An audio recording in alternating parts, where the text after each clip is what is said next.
মাননীয় মুখ্যমন্ত্রী মমতা বন্দ্যোপাধ্যায়ের অনুপ্রেরণায় আজ দুপুর 11টা নাগাদ রামপুরহাট 1 নম্বর ব্লকের কাষ্ঠগড়া গ্রাম পঞ্চায়েত কার্যালয়ে অনুষ্ঠিত হল আমাদের পাড়া আমাদের সমাধান কর্মসূচি।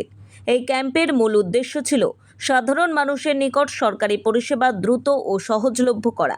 ক্যাম্পে উপস্থিত ছিলেন রামপুরহাট 1 নম্বর ব্লক সভাপতি নিহার মুখোপাধ্যায় এবং পঞ্চায়েত সমিতির প্রাক্তন সভাপতি পম্পা মুখোপাধ্যায় সহ অন্যান্য নেতৃত্ব। ক্যাম্পে বিভিন্ন সরকারি প্রকল্প, স্বাস্থ্যসাথী, কন্যাশ্রী, রূপশ্রী, খাদ্যসাথী, আবাস যোজনা প্রভৃতি সংক্রান্ত পরিষেবা ও তথ্য প্রদান করা হয়।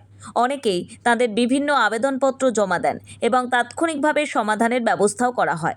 স্থানীয় মানুষরা এই ক্যাম্প পেয়েছে, অংশগ্রহণ করেছে, যথেষ্ট উপকৃত হন এবং এই উদ্যোগকে সাধুবাদ জানান।